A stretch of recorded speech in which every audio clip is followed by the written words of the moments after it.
Honestly, if I had probably done my research, I probably wouldn't have opened it. There are hat stores everywhere. But for us, it's not even really about the hat. And I think that's the thing that really allows our customer to want to come back. I'm Guy Raz, and welcome to The Way Up, presented by Square, a new series where I sit down with entrepreneurs immersed in the day-to-day of building a business.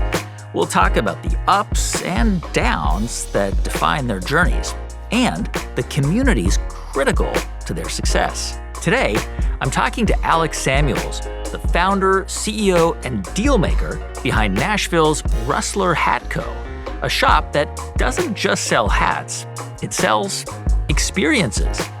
Alex, welcome. Hi, thanks for having me.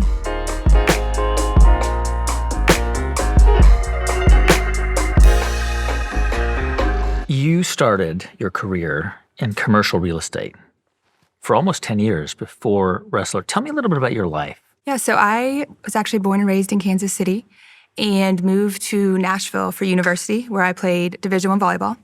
And when I graduated from university, I really loved Nashville. And so that kind of led me to find a career in Nashville, and it led me to commercial real estate. That was your life. That was my life. Traveling around the country in airplanes all over the place, doing deals. Yeah.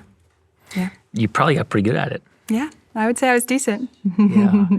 Let's fast forward to 2020. By this point, you're married. Yeah.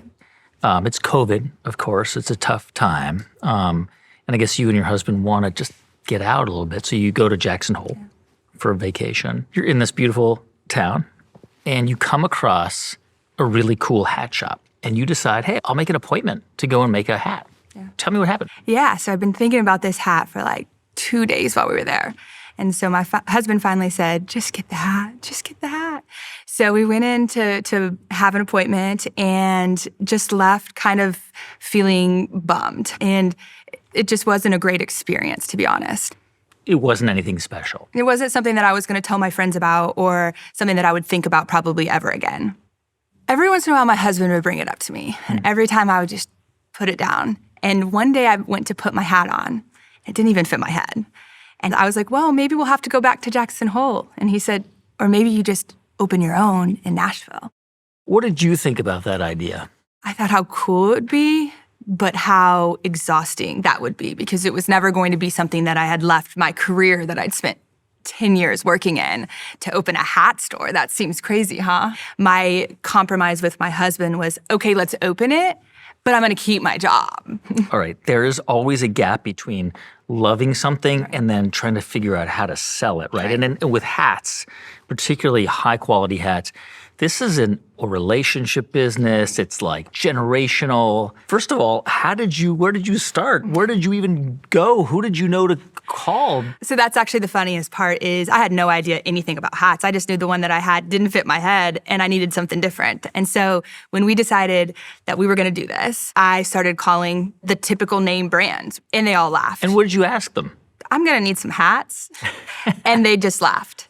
So it was 2021 at the time, and they said, we're full till 25. I was like, what? So all of a sudden, every dial, I had like 7 names down. Every dial, I felt a little more hopeless. In the very, very, very last call, he laughed at me, and he said, well, what do you want? And I was like, well, I don't know, a cowboy hat? And he was like, there's sizes, there's heights, there's brim lengths. Materials, quality. I said, I don't know. And he just giggled. And I think he just heard the panic in my voice. And he said, you're going to be my last customer I take. It's going to be closed off after you. And he said, I'm going to help you. Wow. Yeah. Wow. I mean, you had this job in commercial real estate, but still, it's a financial risk. I mean, you've got to put money down. You've got to buy inventory. And it could fail. And 100%. You could be out hundreds of thousands of dollars. What did you know that you needed to do to at least survive? Taken my father-in-law out for a breakfast, and I had told him that I had done all these calculations. He'd started a big bank in Nashville, so I knew that if I got his approval, I knew he at least didn't think it was a stupid idea. Maybe it still didn't work, but at least I had someone who's done this before, has taken this risk, kind of like approval. So I'd done Excel calculation about if we sold a certain number, I think it was 2 hats a day, that we would break even. So 30 days a month, 2 hats a day, we'd break even. But if we could sell 3 we'd be profiting. And so he just gave me this huge smile and he said, I think we're going to be okay. And so that was kind of that next step of, hey, we're going to do this. But I mean, we were all in. We had spent over $100,000 in hats. And so we were like, ooh, any more than that feels like a lot of hats. And that didn't obviously include build out and everything. And so we opened on a Saturday. That Sunday, I had to call my supplier and said, we're going to need a lot more hats. And he was like, oh, that's great news. And then he went into production that next day trying to get us more hats to fulfill. And ever since then, we've never had enough hats to meet demand. Did you have just an intuition, or did you do research and know that there was a huge market opportunity? What gave you the confidence to know that this could work? Honestly, if I had probably done my research, I probably wouldn't have opened it. It was just a gut of, hey, we're going to be different. And there are hat stores everywhere, right? And especially nowadays, they're even more rampant. But for us, it's not even really about the hat. And I think that's the thing that really allows our customer piece to want to come back. When I told them I was opening a hat store, people would say, how many hats does one person really need? And when my response is, but it's not about the hat, it's about the experience and the memories, then you start thinking, well, if it's not about the hat, you could have a million experiences. And so that's been the coolest part, is watching people continue to come back for their 5th, 6th, 7th. I mean, we've had people that probably have 15 hats from us. You mentioned that your goal was to sell 3 hats a day and then you would break even. There are days where you're selling 200 hats in a day, which translates into $60,000 to $100,000 in a single day. I mean, this is way beyond what you imagined. I mean, did you ever think that this would, because this is a big business? Yeah, I never could have in my wildest dreams that we could be where we are. And I go to sleep every night thinking, my lucky stars, that this is, my business and that I've been able to create. I will say it hasn't been easy, as most people probably know. Any entrepreneurship is very difficult. But I will say that it makes the harder days worth it, and the good days just even better. You're not only a brick and mortar location anymore. You have now gone out, you do pop-up events, corporate events, and this came organically. Right, yeah. The decisions that have been made for our growth of our business have been very quick, and maybe not a ton of time thought through it, but we knew we needed to make the jump. So the ability to have different locations on Square has been really huge for us. And one of ours is going to be a warehouse location that holds all of our inventory. Our storefront is 1333, so it is a very small space. So we use a warehouse to fulfill a couple times a week. So there's a lot of transferring from different inventory pieces from different locations through Square. And that has been probably our biggest tool to help us keep our inventory straight, is the transferring process. For the first year at least, you were doing 2 jobs. You were running the store, probably spending nights and weekends there, and you were a commercial real estate agent. Correct. And I forgot to mention. Yeah. I was gonna remind you. You had a baby. That's right. You had a baby shortly after the store opened. Yeah, so I was actually 8 months pregnant when we opened the doors. I wouldn't say that I would probably plan that to happen again. But yeah, it was a lot. It was a full-time job, and I was so loyal to that company that I never felt right doing any type of business while I'm working for someone. So that whole day was spent working. I would come home, see my son, and when he went to bed, I would start on Rustler. So it was a really, really difficult year. When I made the jump was about a little over a year. It was kind of this decision of, well, I can't quit my family. I can't quit Rustler. The only thing I could quit is my full-time job, and that was scary. What gave you the confidence to take the leap? Because you had one foot in this side business, which probably you thought was going to be a side business for a long time, maybe forever.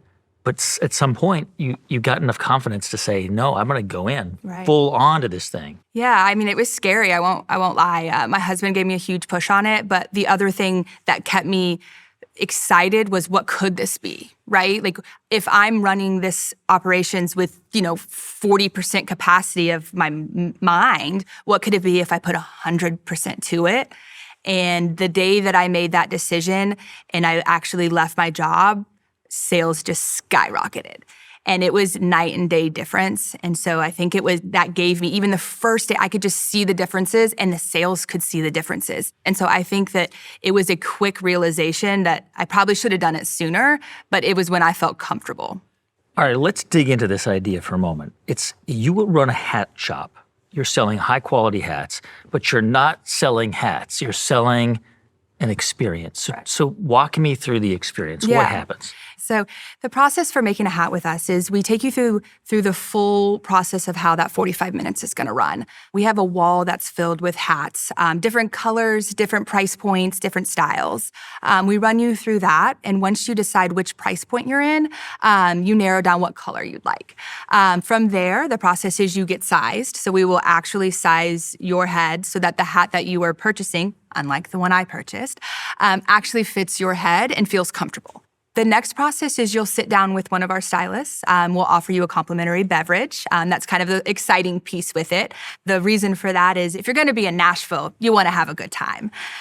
So we provide a complimentary beverage with a hat. And from there, you can pick from a million different pieces. The process can get a little overwhelming with how many options there are, but our team is right there to guide them through the whole process. So we've got accessories, which could be different hat bands. They could be leather. They could be ribbon. We have different push pin type charms, whether you have a special memory, you have a special shape. And then we have the branding piece, which is kind of towards the end, which is fun. But that's where you could brand something into your hat with a hot iron. So if you have a special numbers, your initials, that's kind of the next step. And then the very final piece is going to be the shaping. So we actually use steam to shape our hats. They come completely flat. And from there, we can do whatever shape you'd like. And we also make sure that it fits the frame of your face. So it's a true custom piece designed around your face shape. Yeah, I mean, it's a sense of place, right? It's not like just going to some place and buying the same brand. Right. It's a custom one of a kind. Everyone's making it, designing it in the way they want to design it. There are a bunch of options, but I guess people bring their own things in, like military medals, to customize the hat. Right. Yeah, that's a huge piece of our business is the people bringing in stuff for their story. And that's kind of what we like to say is like, what's your story, right? And so how can we make that story continue on? And so we've had proposals in our store. We've had grandmother's rings brought in. We have pieces of wedding dresses that we can sew or figure out how to put that on your hat. We have a branding process that we could put special dates, parents' special dates, wedding anniversaries, birthdays. So really each hat when they walk out, no two hats will ever look the same in our store. And I think that's pretty cool to say. How important has Nashville been, the city of Nashville, to the success of this business in particular? I mean, it's like a Venn diagram of all the right things land in Nashville to make what you do really successful. Right. Yeah, Nashville has been a key piece to our growth, to our revenue. Nashville is obviously a tourism destination for your groups, your bachelorettes, your weekend away, and that's been huge for us. But the other piece that we didn't even know about when we started was the corporate event piece, doing conventions. We just had a huge convention center built called Music City Center. It is full almost every day of the year. And that has been a huge driver for our corporate events side that just literally came from a call one day. Actually, it was Troubadour Golf Course in Franklin and said, hey, we've got an event out here with corporate people. Would you want to come do it? I'm like, what? Oh my goodness, it just blew my mind on all the opportunities. And so we've worked with hundreds of Fortune 500 companies, helping them with their activation piece in their corporate events. Most are in Nashville, but we have been to Baker's Bay, in the Bahamas. So we've done some really awesome activation pieces that when we opened wasn't even a thought in our business. How do Square products sort of factor into the events you're doing, the expansion, the merchandise? Obviously, it's a point of sale system, but also you're getting real-time information. Right, yeah. No, and feedback. We definitely do. It is quick to give us feedback on good days, poor days. We've had a lot of success, I think, with the maneuvering of how quick it is. And I keep going back to that, but I just think that when we have an opportunity, we have iPads, just literally 7 or 8 iPads ready to take, and they're already on the operating system and ready to go. So if we have a 300 to 400 person event, our Square is getting used pretty heavily. But it is very important for us to keep track of that inventory because ultimately that inventory comes back to our store So it allows us to be flexible and to take on as much as we can because we know that we have protection and we have Square helping us as we grow. How do you use some of the data available to you through Square to make decisions about inventory or to know what customers really like? With so many different pieces in our business and accessories, it really is important for us to have real-time feedback on what our customer is liking.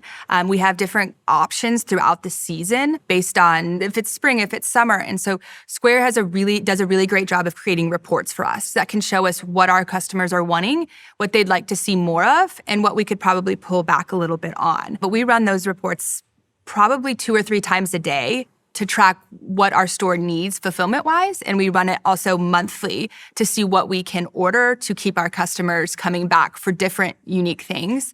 But the real-time feedback on what is selling has been really important for us to help us meet demand. Alex, clearly there is a high demand for what you are offering in Nashville. Is this something that you might want to replicate in another city? Is there a world where there's another location in Nashville? What do you imagine? What are the possibilities? You know, Guy, every day when I go to sleep, there's a million thoughts running in my head. I do see more locations in our future. The thing for me is making sure it's organic and it's natural and it's opened and ran in the same light that the current store is. Nothing would be worse than growth that's not organic. But with our new merchandise line, I want to see that through and see how big we can make that and make Rustler touch people all over the country that maybe don't have plans to come to Nashville anytime soon or just came and missed us. But yes, I definitely think that there are more locations and more growth within our online presence. That's the goal for us this year.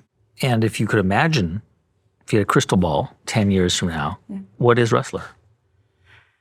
It's an experience that you can't miss. That wherever you see a Rustler, you have to make sure you get there. All right. Alex, thank you. Thank you for your time. I'm Guy Raz, and you've been watching The Way Up, a series presented in partnership with Square. On our next episode, from Harlem's Charles Pan-Fried Chicken, we have Chef Charles Gabriel and his COO, Chef Qui Slobert.